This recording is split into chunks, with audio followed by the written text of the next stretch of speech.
我是第一次在奇葩说舞台上对他产生超越男女性别的心疼，因为他没有被尊重过，所以他认为尊重不是必须的。所以他在前半部分一直说你的决定，我的决定，他从来不说我们的决定。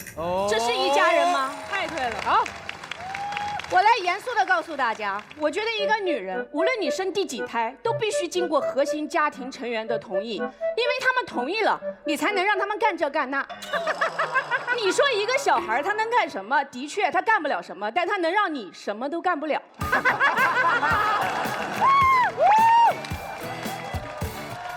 拿到这个辩题，我问我儿子能不能生2胎，他说：“妈，你是不是不忙了？我可以让你马上忙起来。”我相信他是一个说话算话的好孩子，所以他的恐吓非常有效。他不同意，我就不敢生，因为生2胎就是要团结一切可以团结的力量。1胎是什么？是一个家庭的中流砥柱。我们自己生的，自己不知道吗？他们创造力不一定惊人，但是破坏力非常惊人。如果他调皮，你必须经过他同意，否则2胎的生活质量多么令人担心。如果他听话，你更应该经过他同意，因为他不会不同意。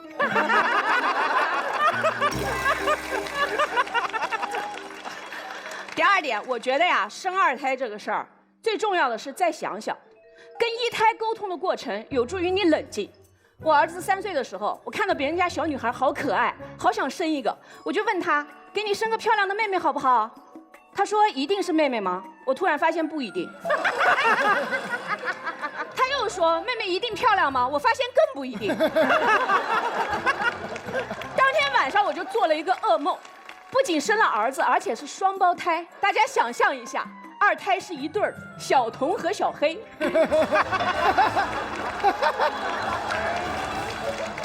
造孽呀！是不是人间惨剧？是不是一个家庭的灾难？是不是得再想想？是。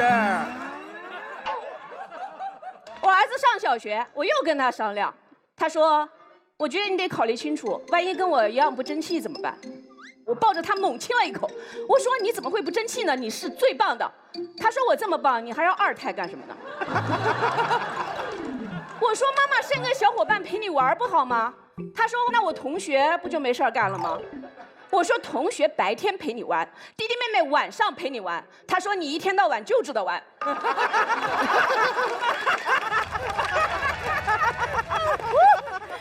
家都笑了，对吧？你们觉得这是一个段子，但其实我刚才那番话的重点是我儿子问了一句话，他说：“如果像我一样不争气怎么办？”只有我这个当妈的才懂他的不安，他其实是想表达：妈妈，是不是我在你心里不够好？你想过没有？如果老大坚决不同意，说明你根本不配生2胎。这坚决的背后，是因为父母给的不够。所以，当一个孩子表达我不想要弟弟妹妹，我不想要分享爱，我只想爸妈只爱我的时候，我们能不能不要简单粗暴地认为这个孩子可真自私啊？当一个孩子手里有100颗糖，他怎么会介意分享？但他手里只有2颗糖，你又凭什么要求他大方？你们说不想跟老大商量，其实就是怕他不同意。他不同意，你可以跟他沟通啊，你可以想办法让他同意啊。这个想办法的过程，就是发糖的过程，就是补偿安全感的过程，就是表达爱的过程，怎么能够省略呢？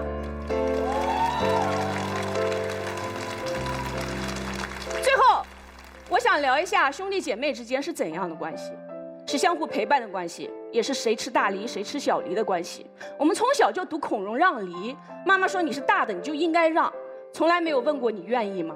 所以在民生新闻里，总有一些兄弟为了房子反目成仇，也总有一些姐姐被偏心的父母伤透了心，宁愿斩断亲情。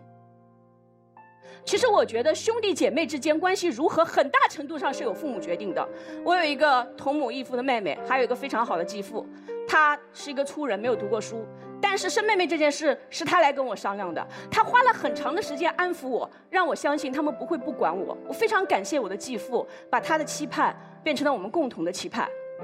因为有了妹妹，我只能住在外婆家，我很少能够见到父母。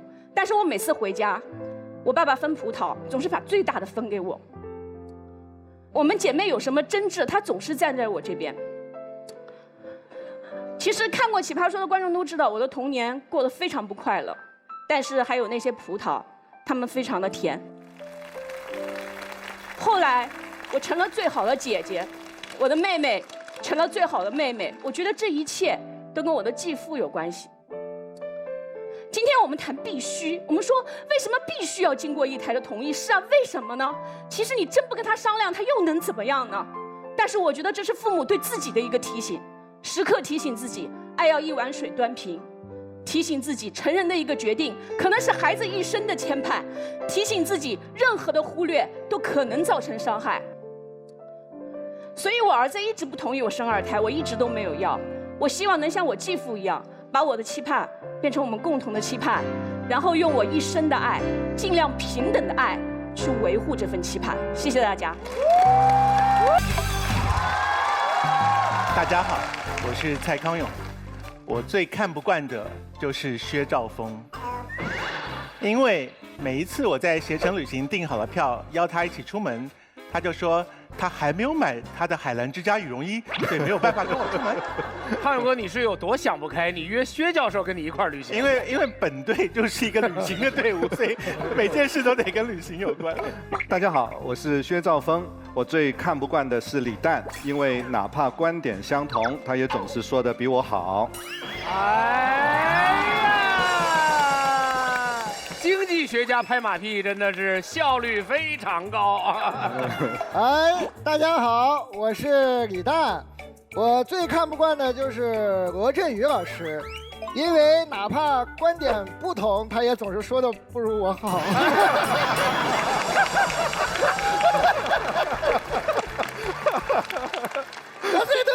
得罪！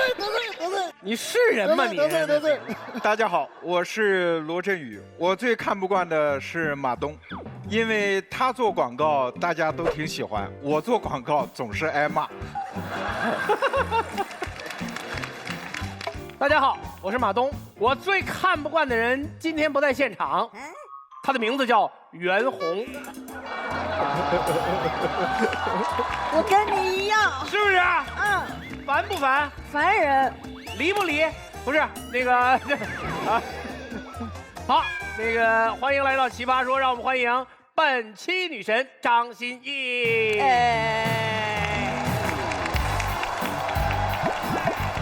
我说我最烦袁弘是有根据的，你们不烦吗？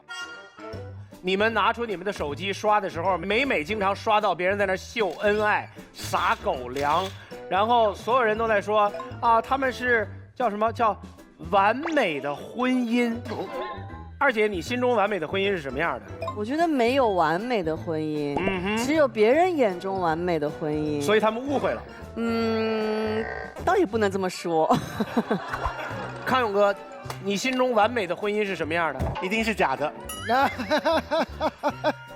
罗老师，你心中完美的婚姻是什么样的？我们这样的。我宁愿相信蔡康永和薛兆丰是完美婚姻。李诞比较了解袁弘跟歆艺，你觉得他们两个是完美的婚姻吗？他们假戏真做。袁弘是男生吗？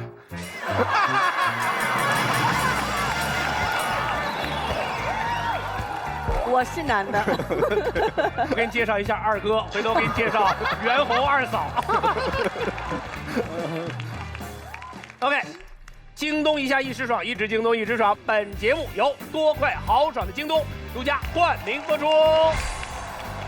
鹅真暖和。本节目由国民品牌海澜之家鹅绒系列羽绒服超级赞助播出。跨越山海，携程安排。本节目由带你去全宇宙浪一浪的携程旅行超级赞助播出。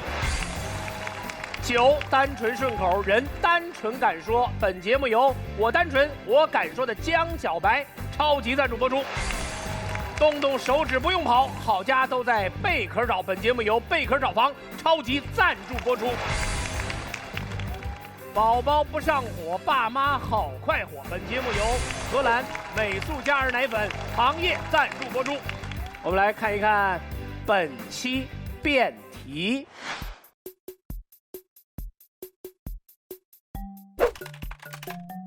我有妹妹。什么呀？会有这个想法，因为觉得他以后可能会有一个伴儿。两个人互相一起成长的话，就会有一些陪伴和促进作用吧。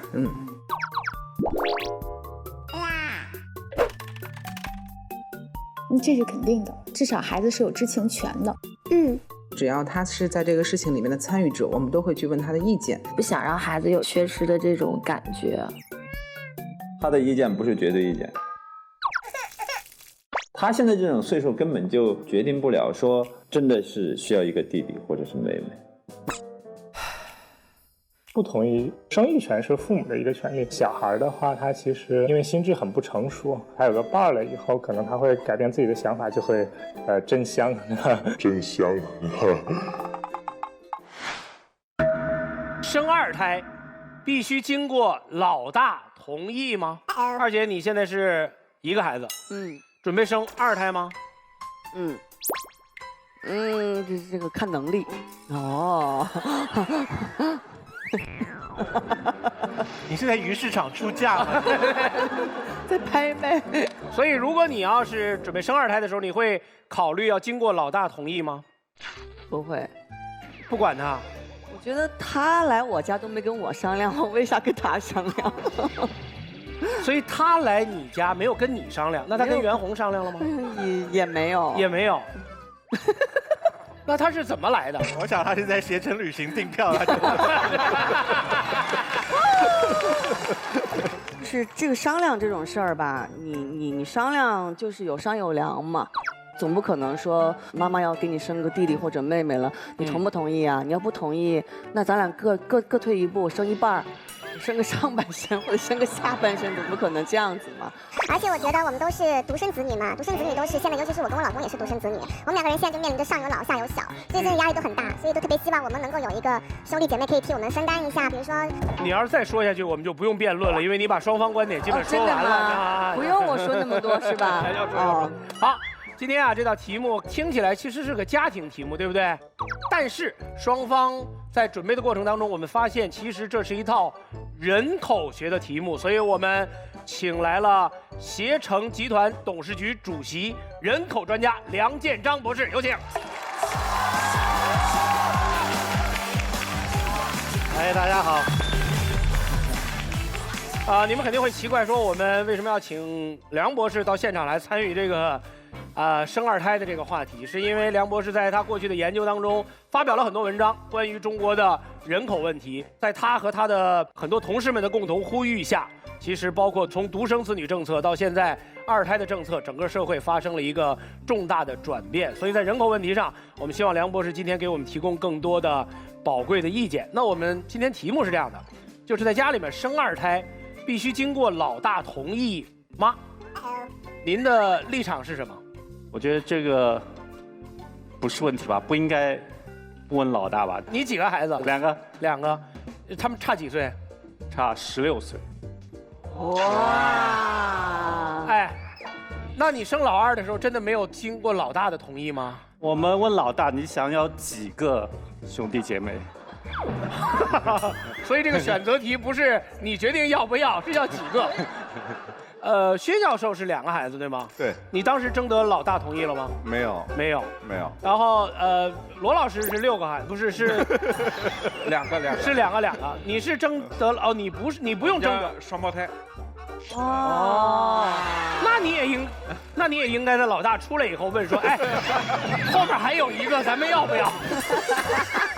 蛋总，你现在是，你自己知道你有几个孩子？问你问题，你哭什么？没有吗？没有。你不是怎么这么虚？你没有就没有，你干嘛含着泪说你？好，我们今天现场叫联盟赛，大家突然发现，就是不知道为什么，本来死掐的4个队突然和好了。就是这边是康永哥的携程旅行战队和蛋总的江小白战队突然合体了，然后这边呢是海澜之家鹅战队薛兆丰老师和贝壳找房战队的罗振宇老师也合体了，虽然合的那么不和谐，叫做维和。所以今天是联盟赛，联盟赛还有一个很重要的就是双方导师都有发言机会，而且要计入最后的总投票。我觉得这个阵容很要命，蛇儿姐她肯定是可以讲故事，然后金鱼呢会无限的去拔高，这两个东西一配合，感性和理性都有了，我们这边其实很难戳破。他们本来就每一个战队都很兵强马壮的，所以连在一起更兵强马壮了。我这一季我太难了，我每天最大的工作、最重要的事情就是督促李诞。只要他要上场，我真的头都疼。太难了，啥玩意儿啊？十方不对，我就写不了。我不是一个辩手，我就是能说我自己认同的话。你就当成脱口秀一个命题脱口秀，今天就要让你说二胎的脱口秀，你上去还不是得说？不可以拒绝，就是人生为什么人生一定是可以拒绝的，一定我就写不出来就不讲不就行了吗？我能不能我们出3个队员顶1个导师，总共6个人上场，对，打死他们！请问上次那个博物馆救猫咪那一题是你自己想的吗？对，那是我想说那些话。这一题我现在没有任何想说的。你回去睡一觉想说了。不是你不了解我，我这个人很犟的，我没有，我到时候真的有可能弃权，我到时候就弃权就行。你们想什么东西呀？弃权？我就想把我们的导师送去别的队伍，别人要吗？傅首尔太狠了，傅首尔鞭策一切人。好，全场观众，红蓝键，红键是支持正方，要征求老大意见；蓝键是反方，请按键投票。3、2、1，不征求意见55票，征求意见45票。哎，跟我想象中很不一样哎。怎么会有人投需要征求老大？对啊，怎么会有人支持正方呢？太奇怪了。好，那正方45票，所以我们从正方开始，好吗？正方1片，新月，请开始。加油！加油！加油！加油！大家看到这道题可能会有点懵，很正常，因为经过同意这4个字，一旦跟孩子放到一起，就会觉得很奇怪。我一个大人做决定，为什么要经过一个小孩子的同意？原因很简单，因为孩子如果不同意，他们就会搞事情，他们会闹，事情越大，他们就会搞得越严重。但其实他们闹不是无理取闹，他们是因为他们在这个世界上有很多的限制，他们想通过闹给自己争取点自由。所以我们做决定的时候，我们要找一个孩子能听懂的办法，争取他的同意，然后跟他达成一致。我举个很简单的例子，你要去超市，得带上孩子。如果你直接跟他说上车，我们要去超市，他8成会反对你，不是因为他不想去，而是因为他不想被命令。孩子非常不喜欢被命令，所以难道是说我们要问他，孩子，我们可不可以去超市？也不是，这样他就会觉得自己能做主，然后直接上天。星月用儿化音说一遍，上天儿，上天儿，上天儿。所以我们应该怎么做呢？很简单，我们打开冰箱，然后跟孩子说：“哎呀，好像家里没有吃的，你觉得我们应该怎么办呢？”他很自然会跟你说：“那我们去超市吧。”你看，你的目标达成了，他不仅同意了，而且他还觉得我们是同一个战队。这个叫做智取，是兵法。人生嘛，总得用点兵法。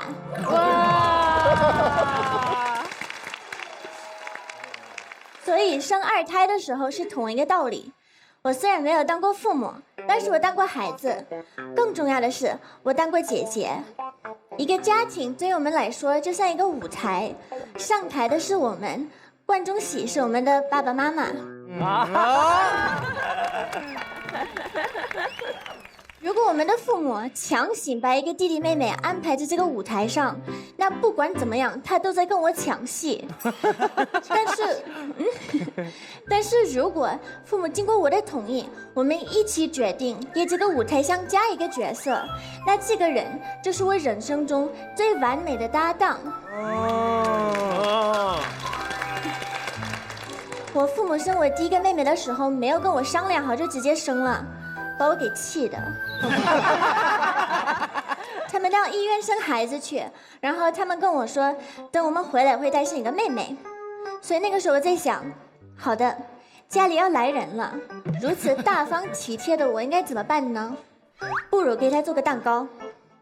所以等他回来，我跟他说，你好，欢迎来到我的家，我给你做一个蛋糕，快吃吧。可是我妈妈说不行，他还小，不能吃。这是什么？给脸不要脸。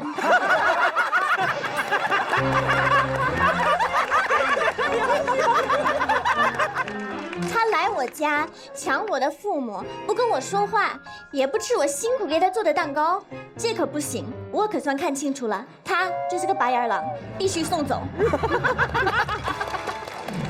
所以接下来的每一天，我会把他的瓦尔兰放在我们家的门口，然后跟我父母说，好的，差不多了，可以把他送走了。因为在我的眼里，他不是我们家来的新成员，而是我们家来的一个客人。你没有经过我的同意就邀请一个客人来我们家，没有关系，我会原谅的。但是你没有经过我的同意就直接给我们家加了一个成员，那可不行，我要闹了。后来我父母被我闹怕了，他们意识到了有一些决定不能只靠自己去做，需要孩子的配合才不会引战。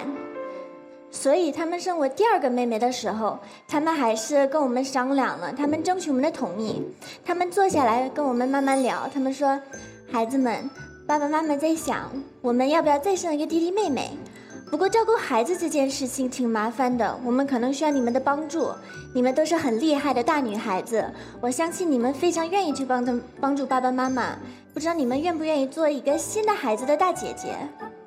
那个时候我跟我的妹妹觉得我们无比重要，我们不仅答应了，我们还下定决心一定要承担得起这个重要的家庭责任，因为这个是我们一家人一起做的决定，而人往往会为自己做的决定有更大的责任心。哇，对，确实是京剧啊。是。所以我第二个妹妹出生的时候，跟我第一次当姐姐的感觉完全不一样。我不想把她送走，我绝对不会把她送走。如果有任何人要把她送走，我直接跟她开战，因为那是我的妹妹，是我跟我的家人一起把她带到这个世界上，我们一起做了一件很奇妙的事情。你们有过一见钟情吗？我有，我第一次见到我的妹妹就是一见钟情。我记得很清楚，我看着她的眼睛说，你好 Sarah， 我等你9个月了，虽然你没有选择我，但是我选择了你，你来到这个世界上不要害怕，姐姐会一直在的。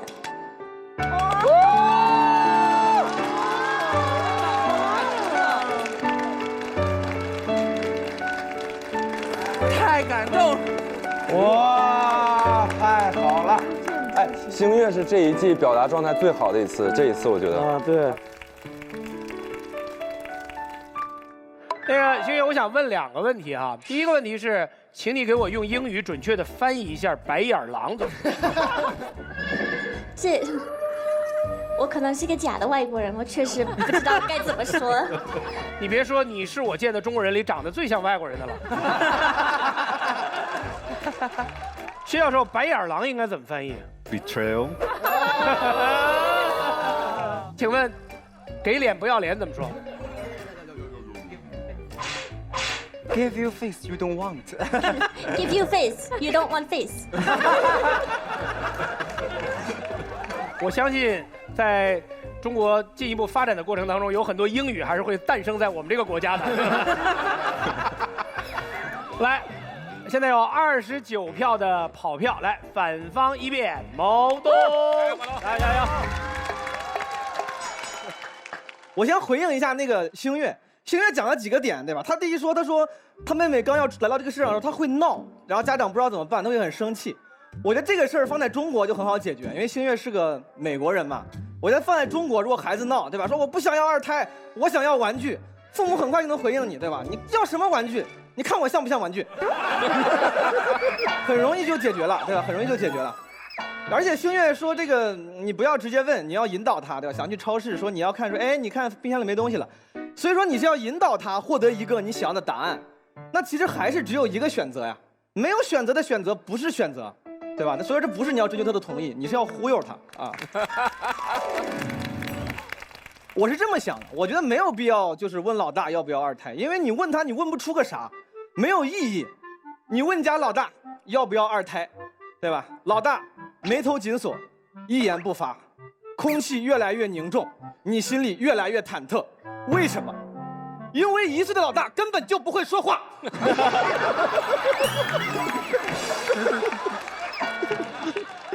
咱们讨论一下，老大长大成年了，父母年纪应该也不小了。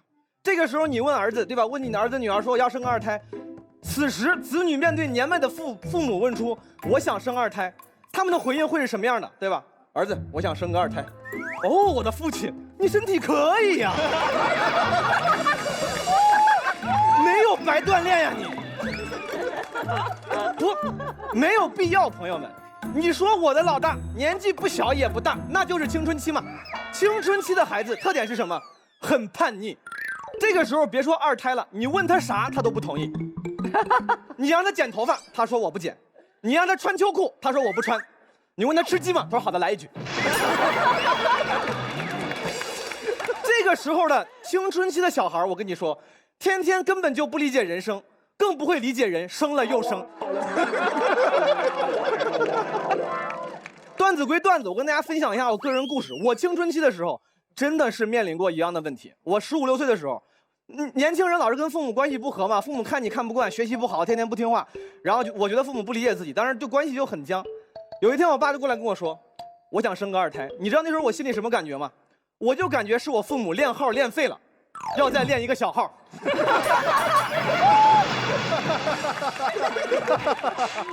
你问我，我也帮不上忙，我心里还不舒服，对吧？我宁愿你干脆别问我，你就直接生完之后告诉我是意外怀孕，我心里舒服得多。第二点就是咱们讲理，为啥不应该？因为每一个决定都是伴随着责任的。你让你的小孩帮你做这个决定，就是让他们背上本来不属于他们的责任。有人会说嘛，他说这个我要问老大要不要生二胎，是因为生二胎真的跟他的生活息息相关。但是息息相关的事情多了，你每个都征求他同意吗？你买房问不问？买车问不问？买股票你问不问？对吧？你把股票信息发到你家庭微信群里，儿子，这个股票基本面不错，你把作业先放一放，跟我说买不买？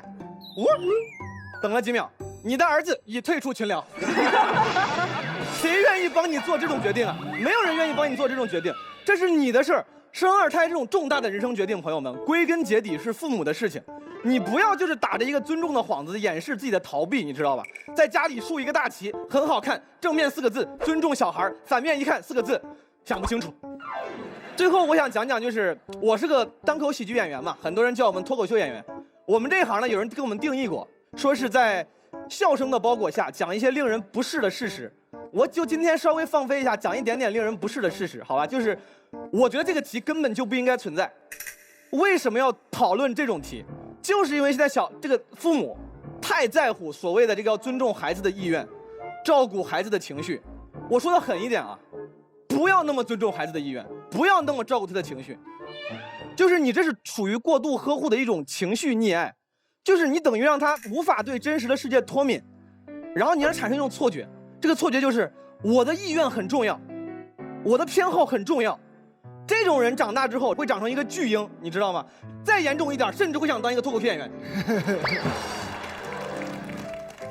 你可能会说，那我生二胎不问老大，老大会不开心，老大会生气，老大会委屈，那就让他生气嘛，就让他委屈嘛，就让他不开心嘛。我凭什么让一个小孩决定一个生命是否来到这个世界上？说得好。我跟你说不应该这样，因为你的今后的一生中会遇到过很多你不想见的人，所以说你最好学会面对这个世界。父母不告诉老大，其实就是送给他的一个最珍贵的礼物，这个礼物叫世界不是围着你转的。谢谢。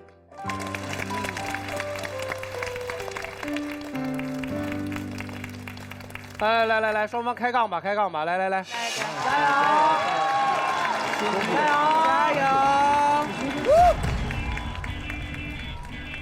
我觉得你说的很好，决定跟责任是挂钩的，但是做哥哥或姐姐不是一种责任吗？做哥哥姐姐是一种责任啊，跟生二胎有什么关系？因为这个二胎就是我的弟弟妹妹，我就是他的哥哥姐姐，所以我要同意，我要参与这个决定。我觉得这个决定是父母的事儿。刚才小片里面也说了，生小孩是生育权是父母的事情，过多的让你参加这个决定，其实会造成你成长不健康。不是，因为这个孩子跟我也有关系，我也是他的姐姐，我要负担得起这个责任，所以我要参与这个决定，我才能做好心理准备。好的，星月的，我感觉你的意思是，就是这个事情跟你有关，你也要参与进来。那我感觉一个家里面跟你有关的事情很多，父母说爷爷奶奶来家里住2天，这种事情也跟你有关，你什么事都要经过你的决定吗？只要是我参与到里面，那我一定要做好这个决定。哦，可能这就是我跟你想的不一样的地方，就是只要你参与到里面，你就有决定权。我觉得不应该是这样的，尤其是作为一个孩子，我觉得不应该把自己看得太重。不是，是如果我在这个事情里面我有义务，那我有决定权；如果我没有义务，就没有。好，时间到。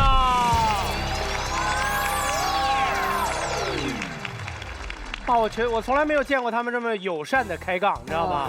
就是你的每一个问题，对方都会回应，然后还有一种柔软的方式，再问一个问题，你也会回应。你们俩就是一种恋爱式的开杠，真的令人很感动啊！好，我们来给双方一辩，正反方投票。红蓝键，请按键。3、2、1，好，正方28票获胜。来，音乐。加杠。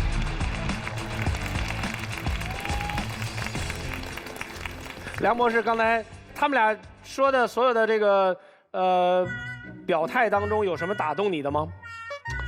我说这个正方有一点不太同意，就是他说他可以告诉妹妹说，因为他所以才来到了他妹妹才来到了这个世界，这似乎是应该父母说的。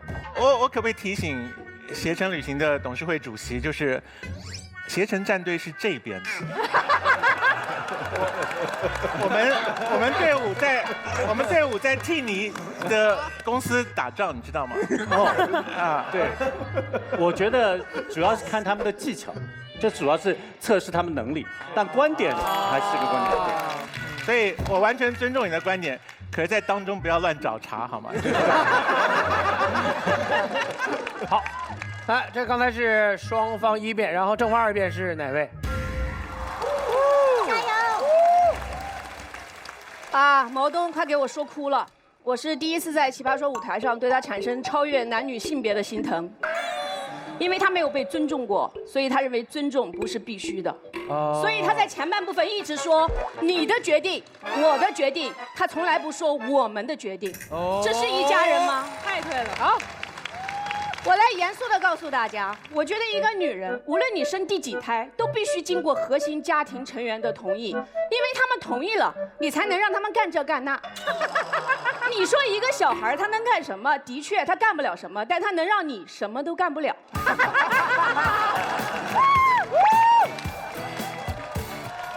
拿到这个辩题，我问我儿子能不能生二胎，他说妈，你是不是不忙了？我可以让你马上忙起来。我相信他是一个说话算话的好孩子，所以他的恐吓非常有效。他不同意我就不敢生，因为生二胎就是要团结一切可以团结的力量。一胎是什么？是一个家庭的中流砥柱。我们自己生的自己不知道吗？他们创造力不一定惊人，但是破坏力非常惊人。如果他调皮，你必须经过他同意，否则二胎的生活质量多么令人担心。如果他听话，你更应该经过他同意，因为他不会不同意。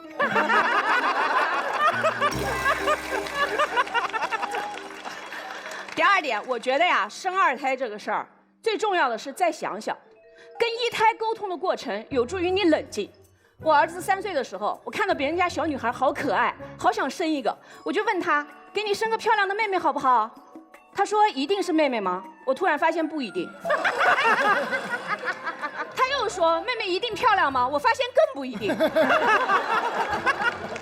当天晚上我就做了一个噩梦，不仅生了儿子，而且是双胞胎。大家想象一下，二胎是一对儿，小童和小黑。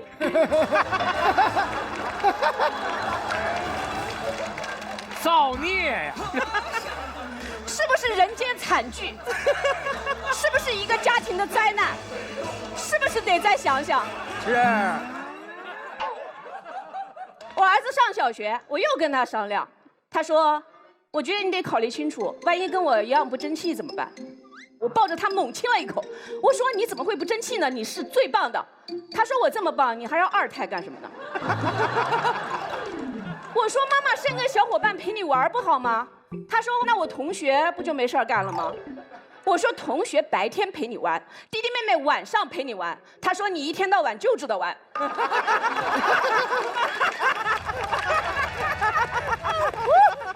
大家都笑了，对吧？你们觉得这是一个段子，但其实我刚才那番话的重点是我儿子问了一句话，他说：“如果像我一样不争气怎么办？”只有我这个当妈的才懂他的不安，他其实是想表达：妈妈，是不是我在你心里不够好？你想过没有？如果老大坚决不同意，说明你根本不配生2胎。这坚决的背后，是因为父母给的不够。所以，当一个孩子表达我不想要弟弟妹妹，我不想要分享爱，我只想爸妈只爱我的时候，我们能不能不要简单粗暴地认为这个孩子可真自私啊？当一个孩子手里有100颗糖，他怎么会介意分享？但他手里只有2颗糖，你又凭什么要求他大方？你们说不想跟老大商量，其实就是怕他不同意。他不同意，你可以跟他沟通啊，你可以想办法让他同意啊。这个想办法的过程，就是发糖的过程，就是补偿安全感的过程，就是表达爱的过程，怎么能够省略呢？最后，我想聊一下兄弟姐妹之间是怎样的关系，是相互陪伴的关系，也是谁吃大梨谁吃小梨的关系。我们从小就读孔融让梨，妈妈说你是大的，你就应该让，从来没有问过你愿意吗？所以在民生新闻里，总有一些兄弟为了房子反目成仇，也总有一些姐姐被偏心的父母伤透了心，宁愿斩断亲情。其实我觉得兄弟姐妹之间关系如何，很大程度上是由父母决定的。我有一个同母异父的妹妹，还有一个非常好的继父，他是一个粗人，没有读过书。但是生妹妹这件事是他来跟我商量的，他花了很长的时间安抚我，让我相信他们不会不管我。我非常感谢我的继父，把他的期盼变成了我们共同的期盼。因为有了妹妹，我只能住在外婆家，我很少能够见到父母。但是我每次回家，我爸爸分葡萄总是把最大的分给我。我们姐妹有什么争执，他总是站在我这边。其实看过《奇葩说》的观众都知道，我的童年过得非常不快乐。但是还有那些葡萄，它们非常的甜。后来我成了最好的姐姐，我的妹妹成了最好的妹妹。我觉得这一切都跟我的继父有关系。今天我们谈必须，我们说为什么必须要经过1胎的同意？是啊，为什么呢？其实你真不跟他商量，他又能怎么样呢？但是我觉得这是父母对自己的一个提醒，时刻提醒自己，爱要一碗水端平。提醒自己，成人的一个决定可能是孩子一生的牵绊；提醒自己，任何的忽略都可能造成伤害。所以我儿子一直不同意我生2胎，我一直都没有要。我希望能像我继父一样，把我的期盼变成我们共同的期盼，然后用我一生的爱，尽量平等的爱，去维护这份期盼。谢谢大家。少儿火力太强了。少儿上来像机关枪一样就往对面扫射。本方2辩是哪位？程璐来，加油，陆哥。我觉得首尔说的非常好，也非常的感人，但是他一直在混淆一个概念，就是必须同意和去跟他讨论、去商量是2件事情。去讨论、去商量是让他参与讨论权，但是决定权是在父母的手上的。这个是非常大的区别。我们不是说要不跟他讨论、不跟他商量，就粗暴的就做了这件事情的。所以这是大家需要去理解的一件事情。好，接下来我就放松一些，大家好好的去想一想这道辩题啊。其实我觉得作为父母，让老大决定是不是有2胎是一件很不负责任的表现。你想一下，将来你的孩子，你的第2个孩子一定会问你：妈妈，我是从哪儿来的？这时候你就很好回答了，是吧？问你哥去，你哥定的。本来你还应该有一个哥的，但是当时你的大哥不同意。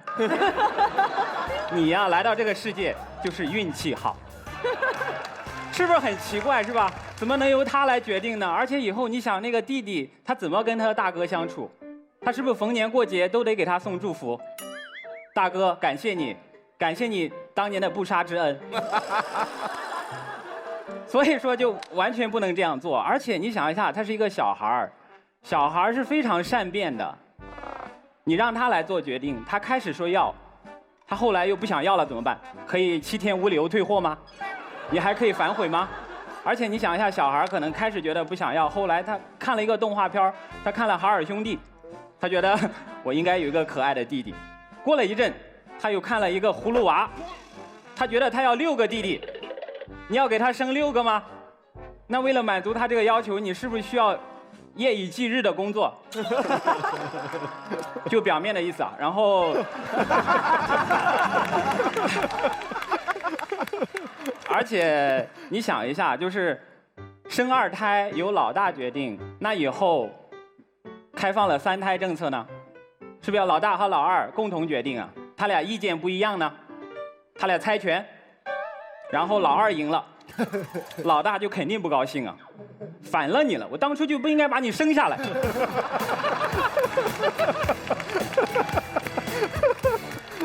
其实今天要讨论的这个问题呢，我觉得不是生育权的问题，是如何对待小孩的问题。我觉得我们的现在的教育有那么多的熊孩子，就是因为我们教育出了问题，我们对小孩有太多的尊重，就像我们的一辩说的，我们太尊重小孩了。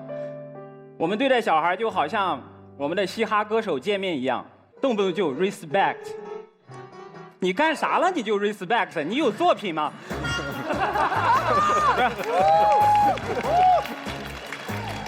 我是说小孩，你有作品吗？然后别往回捞。而且我们不要让他去做决定，不需要必须征求他的同意。就是要告诉他，确实这个世界不是围绕你转的。你不想要弟弟，就一定没有弟弟吗？哪怕你家里没有弟弟，也许外面有有你认的干弟弟呢。所以真的，我们不要给小孩那么多的尊重，就是让他知道，你不是理所应当的能够获得你所要的一切。你的尊重是要争取来的，你拒绝的权利也是你要争取来的。好，谢谢大家。respect。好，来，双方2辩，请开杠。生2胎合理合法，不用瞒着任何人，为什么非要瞒着这个大孩子生？没有瞒着，只是不是必须经过同意。我可以告诉他我要生了，商量一下，但是最后决定权是父母。所以商量一下，他不同意，你就罔顾他的意见，自己一定要生。你是不是预设了小孩在家庭当中不用参与大人的任何决策权？他可以参与，关于穿衣服，关于上学，他可以参与一下。但是生2胎这么重要的事情，他参与也白参与。为什么参与也白参与呢？你一直在说你的意见，我的意见，为什么你不能通过沟通把它达成我们共同的意见，成为一家人共同的期盼呢？可以达成共同的意见，但是如果没有达成共同的意见，还是我说了算。这就是你跟我的不同，我不认为是我说了算，我会想尽一切办法让他认同，他会觉得我生2胎这件事是对他有好处的，他会支持妈妈的决定，对吗？对，我也会想尽一切办法，但最后有的时候就是没有想到办法，那就我来决定。可以，哎呀，开杠大神。你决定不了，他不同意，我觉得就可以不生。你觉得为什么那么急着要生呢？2胎。上方时间到。因为我们2个可以生出来，没有他照样可以生出来，就是这么简单。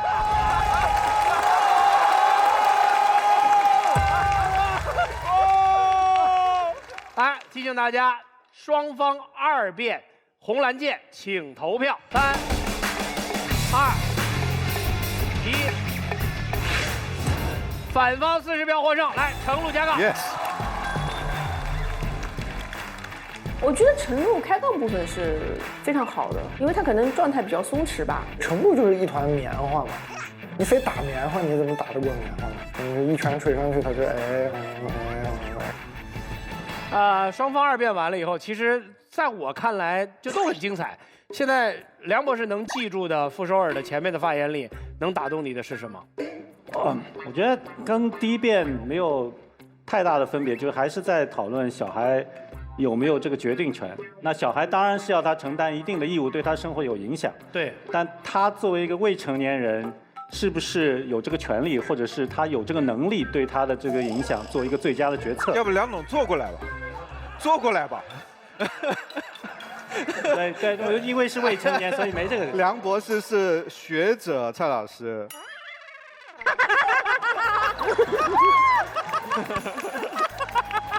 那你觉得反方难道就没有一点漏洞吗？我觉得他不是说漏洞，就是他的技能没有正方的好，就是他其实一个很容易的辩题，但没有辩到更深的地方。但道理在这边，道理还是在这边的。哎，薛教授，你也是学者，你差不多的。对呀，他们是来看辩论比赛，又不是来听道理的。这当然是谁辩得好，他们就把票投给谁，怎么可能是道理在哪边就投给谁？没有道理的辩论，再好的技巧也没用。开杠！经济学家以为自己创造出来的道理，其实从来没有解决过经济学上最大的问题，就是贫穷。你却说没有道理的申论是没有意义的。如果用这个标准来检定的话，经济学很多申论其实没有意义啊。哎，我就超穷啊！世界比100年前、200年前要富裕多了。那不是经济学家造成的。你讲完就好了。我是说赢了就好了。这事儿离赢还远着呢。继续，来，正方3辩，詹青云。这个世界不是围着我转的，可是这是我的家哎。我这个家的决定我都没份参与吗？对方说你不要太尊重小孩子，让他们去接受这个世界的真实，这话是什么意思？你今天就告诉小孩子，在一个家里重要的决定，小孩子没份参与，就是告诉他，明天你走到社会上，社会上重要的决定，弱者、普通人没份参与，你就接受这件事。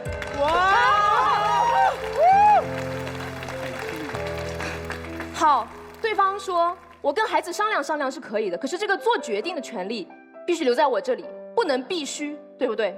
我来跟大家解释，为什么要必须？因为在权力不对等的关系里，强者去跟弱者商量的时候，如果不是以弱者的必须同意为前提，就不是真正的商量，它就是告知、通知，就是形式主义。好，我们小的时候最厌恶的是什么？不是爸爸妈妈事事自己做决定，而是他们明明已经做了决定，却还要假装跟我们商量。有多少次父母跟我们说，哎，爸爸妈妈跟你商量一件事啊，爸爸妈妈要离婚了，家里的小狗要送人了。这个时候他们的态度不是必须得到孩子的同意，这是我们必须得同意。这跟完全不考虑我的意见一样，让我觉得我在这个家庭决策里是可有可无的。而老大害怕二胎来到世界上，他怕的是什么？怕的不就是他的存在感会降低，他会被忽略吗？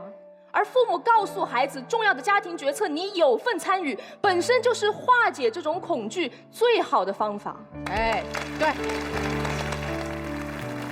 我们这个社会赋予父母非常高的赞誉，赋予他很荣耀的称号。可是我们又常常被许多父母糟糕的表现所震惊，所以我们一再呼吁，其实父母这个身份是最需要资格考试的。生第一个孩子的时候没有办法做这场资格考试，到第2个孩子了，可以考一考了，因为老大的同意就是那道考题。对方说，可是小孩子不成熟、不思考、不懂事没有错，就是因为如此，这个孩子才像一面镜子，他在反映着这个家庭的真实。春江水暖鸭先知，那个鸭子它不会伪装，它也不会思考，它只是等到时机成熟的时候，它就跳到水里。今天你让老大去同意，不是一个绝对权利，不是他最后签字的那个人是他，是为生2胎挑选一个合适的时机。你方不是说了吗？孩子是善变的，这不是一个一次性的问题啊。所以当家庭环境改变的时候，当他心中兄弟姐妹的概念改变的时候，甚至当父母把他当成大人去问他意见的时候，也许他就改变了呢。对方说，我不想要孩子同意，是不想要给他背负上一种责任。在中国的家庭关系里，这种责任是与生俱来的。长兄如父，为什么这个孩子一旦生出来，我就必须爱他、照顾他、扶持他？可是我参与这份决策，我的同意却不是必须的呢？爸爸妈妈，你们问我一句，凭什么要我这个孩子来同意啊？那我反问爸爸妈妈一句，这个妹妹生下来，你们是不是要我爱她？在你们照顾不到的地方，我是不是有责任照顾她？如果你们有一天有什么意外，是不是我们2个人要在这个世界上相依为命？如果这些义务是必须的，我们为什么不让孩子用自主的选择去承担这份义务，由此获得这份选择里所包含的荣耀感、成就感、骄傲感，而要用2000多年的圣贤训导把这份义务压在他的身上，以此包含着沉重负担和可能的叛逆呢？我们今天提出这个倡导，不是为每一位父母提要求，是因为我们走到了全面2胎这个时代，这是我们必须去面对的一种态度。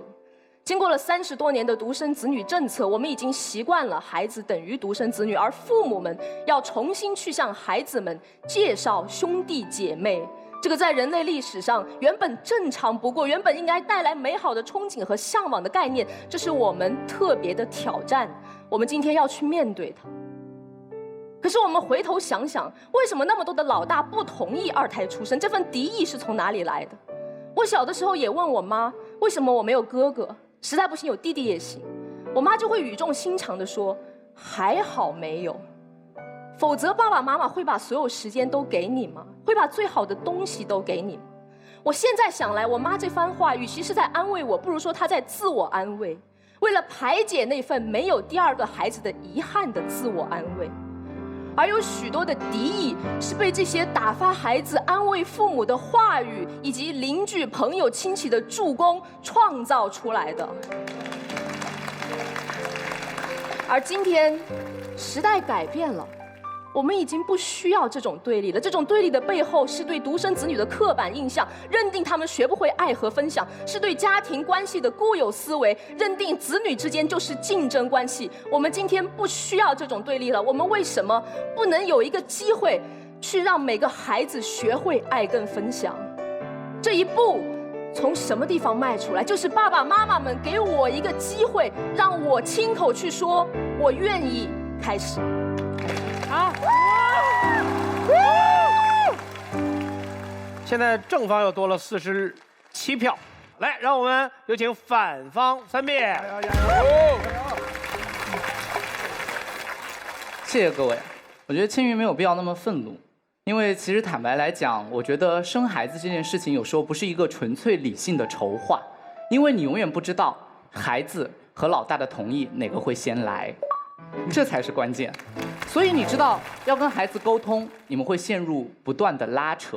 他说春江水暖鸭先知，孩子不是鸭子，很可能是人间4月芳菲尽，山寺桃花始盛开。有些道理需要成长才可能被收获。所以今天青云告诉我们说，在这个家庭里面，我们需要孩子的参与。他们用了很多词，我记了一下，叫参与，叫理解，叫知情，叫帮助，都对，但这都不叫否决的权利。我把这道题给大家换一下叙述，什么叫必须经过老大的同意？就是老大有没有绝对的否决权，或者说，如果老大不同意，你生不生？一个家庭做决策，什么东西最重要？警方讲公平很重要，公平当然重要，效率也很重要。你刚才告诉我说，在绝对的权力不对等关系当中，老大是弱者，老大不是弱者，那个没出生的孩子才是弱者。生2胎需要争取老大的理解，但不必经过老大的同意。如果今天孩子不开心，父母出于关心，当然也会试着让孩子知情，让孩子参与，让孩子放下心防。但说到底，这不意味着孩子有否决的权利。这是一个原则问题，就像尊重父母不代表父母可以决定我们的婚姻，那么尊重孩子也不代表孩子可以决定我们的生育。其次，这也是一个责任问题。如果今天有一对父母让他们未成年的孩子替自己做决定，小孩子说不上学 ，OK， 那就听他的；小孩子说我不想吃米饭，只想吃糖果 ，OK， 那也听他的。那我想各位应该不会说这对父母对这个孩子好尊重，我们只会说这对父母对这个孩子好失职。因为你会发现，其实很多时候父母的放任，其实是他们不愿意面对孩子的情绪，而这恰恰不是尊重，这是逃避。他们逃避了生而为父母的责任，这个责任就是父母要学会用自己成年人的判断力，在孩子未成年之前，替他做出那些可能会让他不太开心的决定。你们讲，父母需要智慧，父母的智慧是什么？父母的智慧就是如何处理孩子的反对。而你们要知道，这个过程可能会把父母变成讨厌鬼，也可能会让小孩不开心，但恰恰是这种为难，才让父母受我们每一个人的尊敬。其实，我觉得在这道题里面，大家都有一个顾虑，这个顾虑让我听起来非常的可怕。我记了一下对方的词，就从新月开始，他们提到的叫抢了我的父母，叫他是我家的客人，叫你虽然没有选择我，但我选择了你。我不知道这个东西听起来大家为什么会觉得很温馨，因为我听起来会觉得非常可怕。在我拿到这道题的时候，我的第一反应是，为什么我们会觉得老大就会不同意？为什么我们觉得兄弟之间的关系是一场零和的博弈？其实我也有一个弟弟，我有一个同父异母的弟弟。我弟弟小我11岁，他刚出生那年的时候，我才只读6年级。我的父母当年也拿这道题来问过我，我到现在都记得他们当时那张脸上写满的小心翼翼。你知道，当一对成年的夫妻在问一个孩子要不要生二胎的时候，其实他们自己心里面也很虚，他们其实也在开始担忧，会不会一碗水端不平，将来会不会有亏欠。但我可以很负责任地告诉各位，没有，完全不会。你们知道吗？每次我回家，不管航班有多晚，我的弟弟一定会吵着不睡觉过来接我。每次他出去逛超市，都会买我喜欢吃的零食，即便我常年不在家。他考100分的那个中午，第一个想到的人是我，他跟我打的电话。他可以把去年我在奇葩说里面的发言背得比他的课文还熟，然后到处跟别人说我是他哥哥。我总是听到我的弟弟在跟其他人分享说有一个哥哥有多幸福，但他从来没听到过我在心里对自己说我有多幸运，我有多幸运可以参与到他的成长当中，我有多幸运可以参与到每一个他需要帮助的时刻，每一个他值得分享的时刻。你知道，当我回顾这些事情的时候，其实我已经记不得当年我自己的回答。如果我的回答是肯定的，那再好不过，但如果我的回答是不要，我也同样很庆幸他还是出生了。我的答案并没有影响到父母对我的爱，但是弟弟对我的爱使我无数次的想要回去改正我的答案。我们习惯了对于父母的垄断，所以我们学不会爱人。在我们的眼里面，我们以为被爱才是幸福的，但其实爱与被爱同样令人成长，同样都会幸福。所以不用问他的决定，因为他参与了他的生活，他在照顾二胎的当中，他就学会了成长，他一样可以收获爱。最后我想分享一下，就是直到我知道弟弟的存在不是因为我的决定，我也才充分相信我的存在也不被任何人所决定。我们都是这个宇宙当中的孤星，在各自的轨道里面运行，但是如果注定要相遇，那为什么我们不能成为兄弟？谢谢。好，来双方开杠，加油，青云，加油！先开先杠，詹青云。嗨，喜瑞，你跟你弟弟的故事那么的动人，像我这样没有感情的人都被感动了。你为什么不能尝试有一天把这段故事分享给你的第一个孩子，让他能够带着喜悦的心去迎接你第二个孩子的到来呢？有些时候是相处才带来道理的悟出来的，不是先讲道理，是先让他相处。我是在爱我弟弟的过程中才体会到被爱与爱同样令人开心。不对，你明明可以通过爱和安全感的方式，让他从一开始就能够迎接另一个生命，而不是要等到相处带着敌意中相处才慢慢体会到啊。哎，不对，如果你一直问，你就一直会纠结。其实当你问出要不要二胎的时候，他的心里就埋下了一颗没有安全感的种子。你真正要做到的不是管二胎这个结果，而是告诉你如何弥补现在老大匮乏的安全感。对，所以你方说。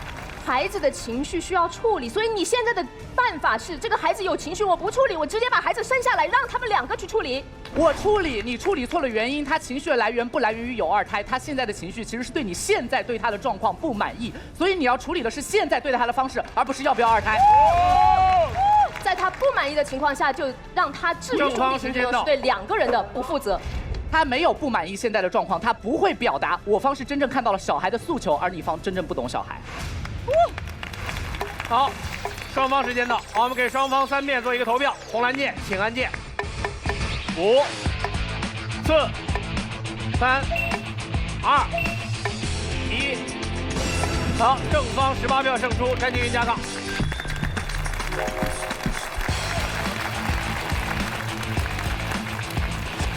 我此刻就在问我自己，如果这时候我有一个投票的话，我应该投正方还是反方？其实我到目前为止我是被正方给说服的。你比如说，你问你的孩子，孩子3岁，你问他，你说我想给你生个弟弟或者妹妹，你愿意吗？他问题会什么呢？他说啊，咱们家没地儿住，对吧？然后你就说，咱们可以上贝壳找房，找一个更大的房子。其实你在铺垫的时候，我就在猜是哪个广告。我在猜，哎，是京东呢，还是携程呢？啊，对，我以为没地方住，应该去旅行啊。你怎么找地方住呢？那你们以后会不会没时间带我去玩？不，咱们让携程安排全家。然后他说，那你会不会以后不给我买东西了？不，咱们以后在京东给你们2个买同样的东西。什么东西呢？在京东给你们买鹅羽绒服。这个时候，你3岁的儿子就跟你说：“好吧，我同意了，来拿江小白，咱们干一杯。”我觉得有点失望啊，就是双方3遍都没有把这个辩论题推到另一个高度。就像在我们公司，如果双方讨论半个小时，没有把它变化成一个量化的命题，我就觉得有点失望，因为没法解决，永远没有结论。就这个辩论会应该可能是经济学家最多的一个辩论会了，所以我想，我试图来量化一下啊。啊，太好了！我们假设这个是成人，这个大孩是可以做理性决定的，那要他付出一定的成本跟收益，那他就有一定的决定权。但他的成本收益跟大人的成本收益是不是一个数量级的？如果是1比1的话，那正常的一个社会，1人1票，对吧？3票决定也是可以。但如果是1比10的话，那小孩最多只有1/10的票投票权，这样可以让他也来参与。啊，比如说他说1个，你说3个，那结果就应该就是2.9个。潘勇哥，你帮梁博士翻译一下给我听。我跟梁博士交流一下，因为就是这为什么他们都不量化呢？因为确实听不懂，所以大家就不量化。我听懂了，我觉得非常有意思，就是说你还是征求他的同意，那他就算拼了命的同意，他也就是1/10票嘛。对，那你已经充分的表达了你的意见，对，可是你的意见无法影响这个决定最终的执行过程，略微影响。了解。他刚才偷偷过来跟我说，他说我有意见。我其实就是我觉得青云说的特别好，然后但是我有个问题想问你，就是说我们可以用很长的甚至是一生的时间去让孩子明白如何爱与被爱，但是妈妈最佳的生育年龄可能只有那几年。那如果说妈妈很想要一个2胎，但是这个孩子就是不同意妈妈生2胎，也许那时候他并不懂事，于是妈妈就说好，那我不生了，你就全家的爱都给你。可是妈妈错过最佳的生育年龄了，妈妈的遗憾怎么办呢？妈妈的遗憾谁来弥补？孩子不能说我将来生个孩子来陪你吗？妈妈，你可以收养我。我已经收养过1个了。人的一生当中有一个蝴蝶效应，就是说他自己一个人长大，他饱受家庭的爱和什么样，然后他大了之后，他去社会还是要重新开始去跟一个自己差不多的人去相处，然后他就会，比如孤独寂寞的时候，他没有一个兄弟姐妹去倾诉，然后爸爸妈妈可能很差的也比较多，也不怎么跟爸妈说。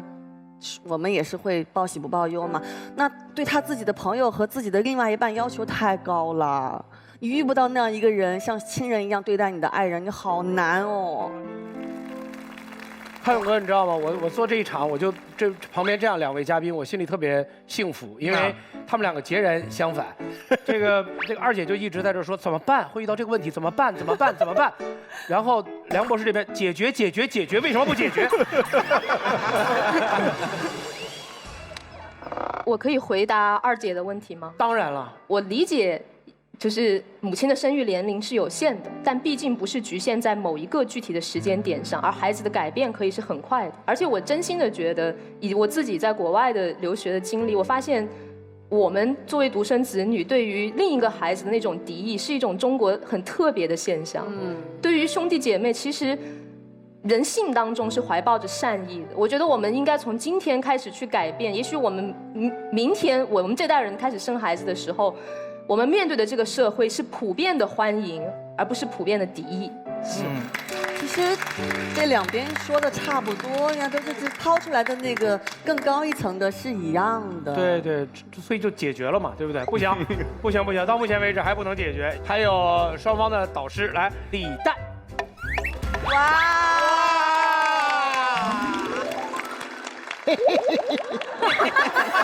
好，谢谢大家啊，谢谢大家。我总是感觉我在奇葩说这个舞台上得到很多超量的爱，我总是在这里胡说八道，你们还期待我啊，给我鼓掌啊，这那的，弄得我也不敢胡说八道了。然后我拿到这道辩题呢，我又不是个辩手，我真的没话可说。但是呢，就是针对这道辩题跟傅首尔频繁的交流的过程中，让我感觉回到了童年。就傅首尔的性格，你们也是了解的，大概就是说输了呢就弄死你，是吧？他就天天在群里催我写稿没有，然后发动所有人对我冷嘲热讽，说你还导师呢，你写稿。然后我呢就跟他抬杠耍赖皮顶嘴，就不写，是吧？就很像小时候我妈催我写作业，你知道吗？然后有一天我就跟他说你好像我妈呀，然后他说对，我也感觉你好像我的儿子。我们2个之间就是一种很奇怪的浪漫，是吧？然后在那是很诡异。在我们这个临时的家庭中，我的稿子呢也就像二胎一样，我一直也没有写出来。我最后是怎么写出来的？就是在最后关头，傅首尔啊跟我说：“算了，李诞，实在写不出来就别写了，输了就输了，不怪你。”我说：“哎，等一等，我好像有个第一个论点。我的第一个论点就是必须征得孩子的同意，它不光是一种理想化的尊重，不光是一种星云刚刚说的那种我们的愿望，它也是一种非常现实，甚至有一点卑鄙的沟通手段，就是一种道德绑架啊！你就告诉他，孩子，我就是为你好，你不想好，你不想要就不要，不想写就不写，你开心就好，妈妈随便，对不对？我拿你当个人，你也要拿自己当人哦。最后，对吧？就同意了，就写出来了。这个就是傅首尔为了让我写出稿子啊，不惜对我使用了母爱啊。我第二个论点呢，我是坐这儿听他们在那辩着，突然有一种感受啊。他们从1辩到3辩不停地在说一件事儿，就是说啊，要让孩子意识到世界不是围着你转的，听我的，世界不是围着你转的。各位，世界呢也不是围着父母转的。你们好像没有想明白这个事情，好像成长只是孩子的任务，父母也是要成长的。生了1胎的父母能有多大？不就20来岁吗？在座应该也有很多20来岁的人，你敢拍着胸脯说你是成年人吗？都很弱智的，真的都很弱智的。不妨就从必须征得老大同意这场沟通开始，让自己学会接受，让自己明白这个世界上很多事情不以你的意志为转移。你的孩子就不想要一个2胎，你可能就要接受这个痛苦，成长起来，做一个成熟的父母。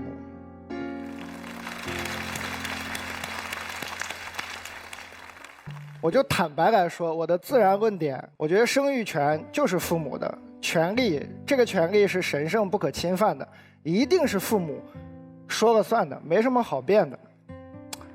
但是一家人还聊什么权利呢？一家人要的不就是超量的爱吗？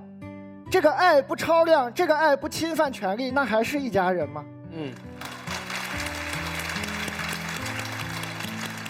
必须征得老大同意，就是给了老大一份超量的爱。理智上我非常的不认可，但感性上，谁不想要一份超量的爱呢？谢谢大家。来，我们听一听反方4辩，薛兆丰教授。好，生二胎是不是必须经过老大的同意？这个问题呢，其实也是可以。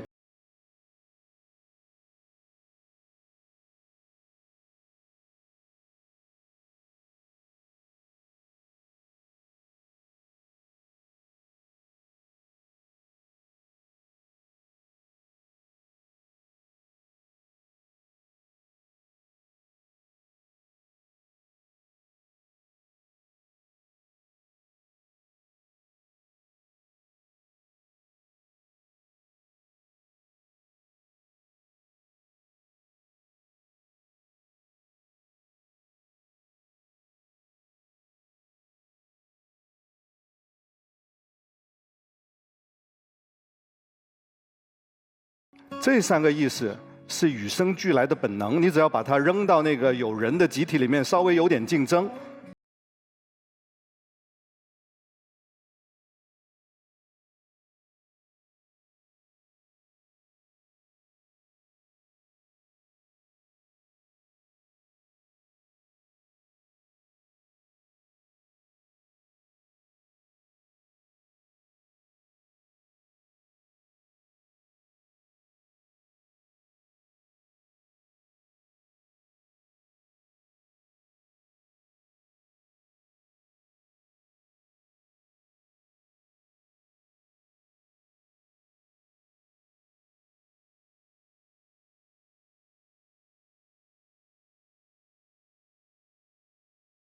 而这种能力不是本能，这种能力是一种更进阶的、更高级的智慧，这是帮助他能够生存的智慧。所以小朋友他的进步过程是有2个不同的阶段的。如果老大还处于第1个阶段，他只知道欲望、独占、自我为中心，你去问他要不要老二，要不要弟弟妹妹，我觉得不合时宜。这是我的第1个观点。第2个观点，我们来看经济学里面有3个概念，叫零和游戏、负和游戏和正和游戏。一个篮球给了弟弟，哥哥就没得玩了。弟弟的所得恰好等于哥哥的所失，这叫零和游戏。弟弟和哥哥2个人争这个球，打得头破血流，球没有增加，还流了血，这叫负和游戏。哥哥和弟弟一起玩球，玩得很开心，他们都觉得比自己一个人玩还开心，这叫正和游戏。当你去问小朋友要不要弟弟妹妹的时候，他们最直觉的反应、最原始的反应是想到了那个零和游戏和负和游戏的结果。他们天生的本能的就说不要。因为当你这么问的时候，要不要弟弟，要不要妹妹的时候，其实你已经暗示了，已经给他立马树立了一个假想敌。他当然说我不要。但是我们要问这个老大要不要弟弟妹妹的时候，其实是希望他能够作为家庭的成员，参与到家庭非常重要的决策当中来，学会怎么参与家庭事务的决策。如果你是这样的话，你就不应该这么问，你就可以知道你有办法让他不仅仅看到零和游戏、负和游戏的结果，你还可以能够让他感受到正和游戏带来的创造快乐、创造幸福、创造成就感的那个过程。正确的问法是怎么样？这里恰恰是我方跟对方最关键的区别。不是说问他要不要争取他的同意，而是把弟弟妹妹的到来当作是一件自然而然就会发生的事情，就告诉他有弟弟妹妹了，然后让他一起参与，在弟弟妹妹还没出生的时候就参与这个正和游戏。告诉他晚上睡觉的时候，你要不要听听妈妈肚子里面有个小朋友了，已经有了，要不要来听听他的声音啊？睡觉前要不要给他盖个被子啊？弟弟妹妹快要出生的时候，你可以帮弟弟妹妹做个选择，他睡在哪个房间啊？选哪张婴儿床啊？窗帘怎么选择，什么颜色啊？怎么布置啊？弟弟妹妹要是出生了以后，名字叫什么？哪个字母开头的？让他做一些力所能及的决定，让他做一些力所能及的事情。认同。在这个过程中，他学会了怎么样跟别人相处，怎么样提升自己刚才我说的那种高级的智慧，不仅仅是独占、欲望、自我为中心，相反有分享、有交流、有照顾，还有担当。我自己有2个小孩，我和我太太非常爱我们的老大，但是我们都知道，由于年龄的原因，我们没办法陪他太久。在所有的亲情关系当中，手足之情、兄弟姐妹是互相陪伴、互相扶持的时间最长的。所以我们想给他一份礼物，想给他一份手足之情，这是我们打算给他的一份厚礼。但是这份厚礼它有一个特点，就是它的价值是要随着岁月的流逝，随着小孩的长大，他才能够慢慢的体会的。我们大人知道，我们能预见，我们明白，但小朋友不知道。请问诸位，你们会因为小朋友暂时还不能够体会这份厚礼的价值，而就不给他吗？我不会。谢谢大家。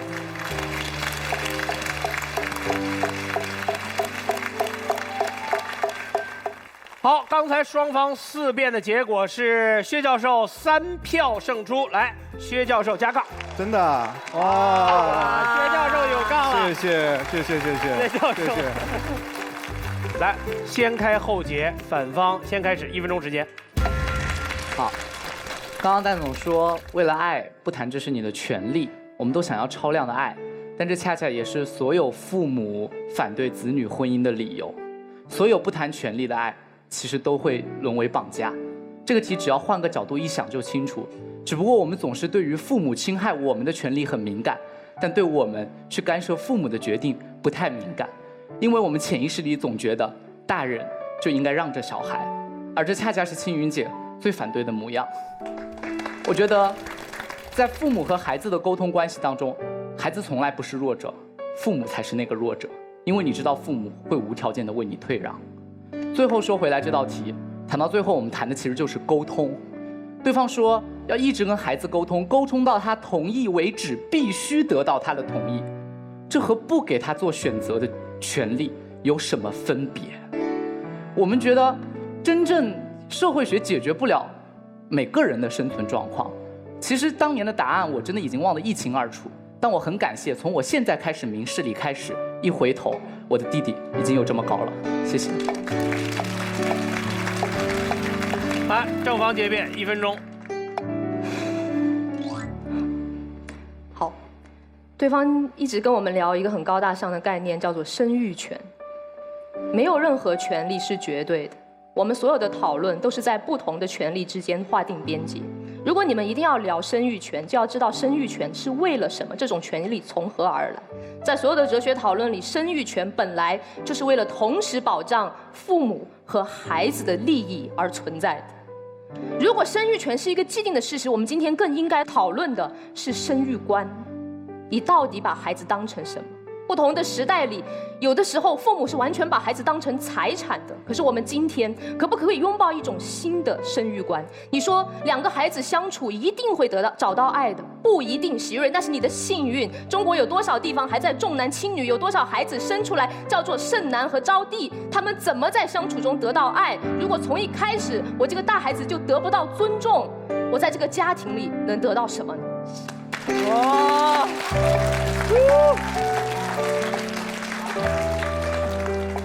好，那最后我们给今天的正方和反方做最后的投票。京东一下一时爽，一直京东一直爽。本节目由多快豪爽的京东独家冠名播出。本节目由国民品牌海澜之家鹅绒系列羽绒服超级赞助播出。真暖和。本节目由带你去全宇宙浪一浪的携程旅行超级赞助播出。跨越山海，携程安排。本节目由我单纯我敢说的江小白超级赞助播出。酒单纯顺口，人单纯敢说。本节目由动动手指不用跑，好家都在贝壳找的贝壳找房超级赞助播出。宝宝不上火，爸妈好快活。本节目由荷兰美苏加尔奶粉行业赞助播出。观众朋友，红蓝键。3、2、1，正方18票胜出。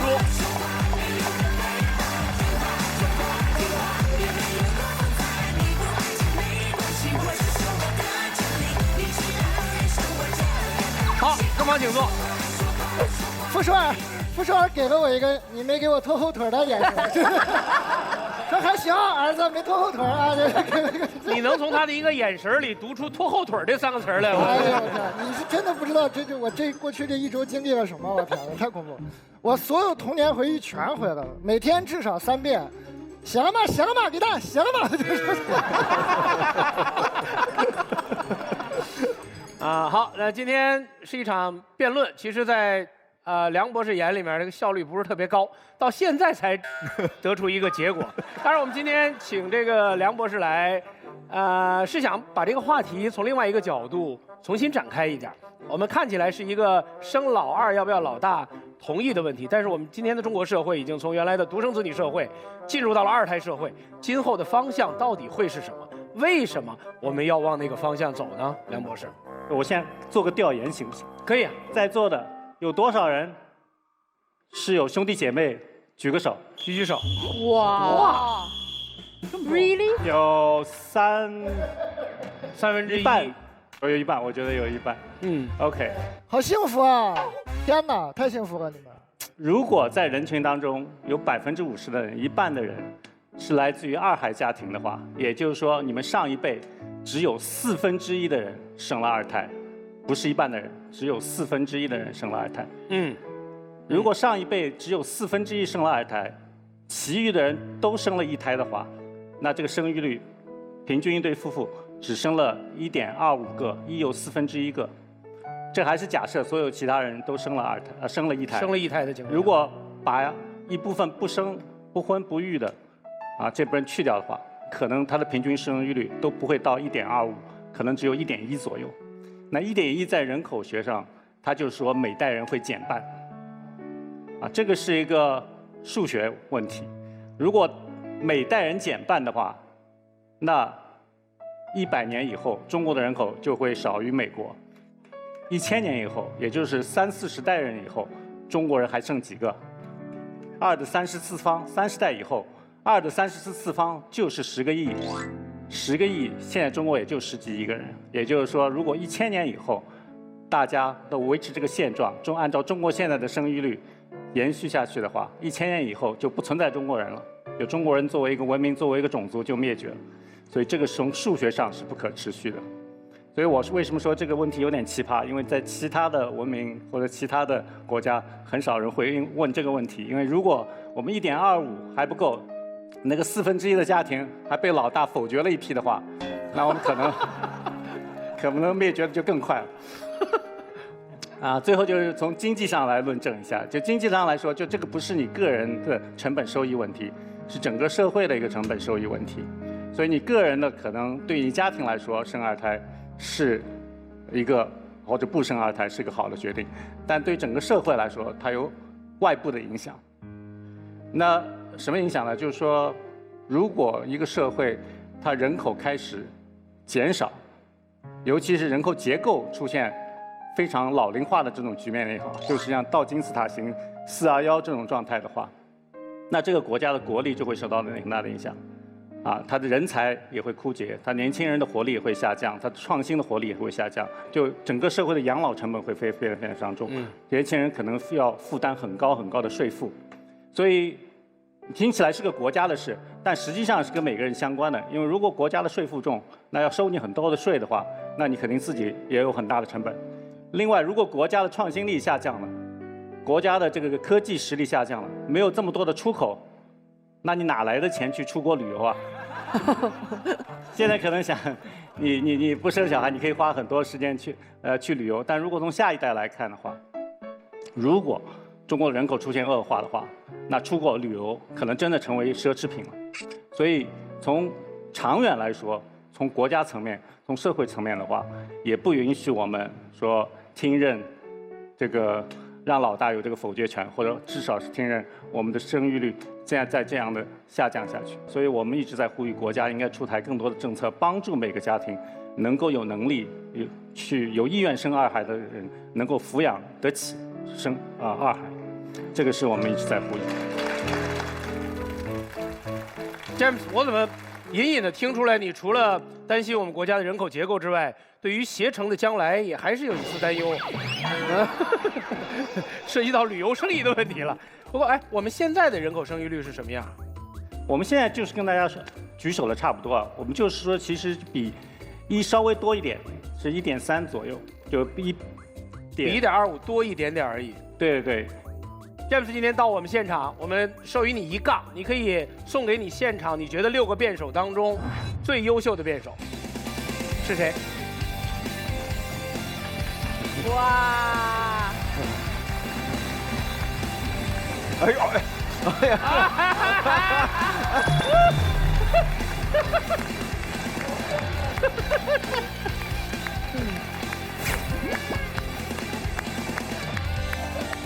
我觉得詹姆斯也许不光关心人口结构问题，也许还关心跨国通婚的问题啊！好，我们今日女神2姐张歆艺，来，你手里有1杠，你心中的本场 MVP 是谁？你特别棒，但是我觉得他真的很棒。首尔是把我说的热泪盈眶，差点就掉眼泪的那个人。感觉就是这1杠其实是李诞的大姨送给了他妈的那种感觉。好，那我们谢谢，今天正方获胜，然后我们要送出京东大礼盒，来接受你们的京东大礼盒。京东告诉我们说，手心手背都是肉，老大老二一起玩，所以京东超市特供叫做玩不够毛绒玩具。谢谢。京东一下一时爽，一直京东一直爽。谢谢所有的赞助商，谢谢独家冠名赞助商多快豪爽的京东。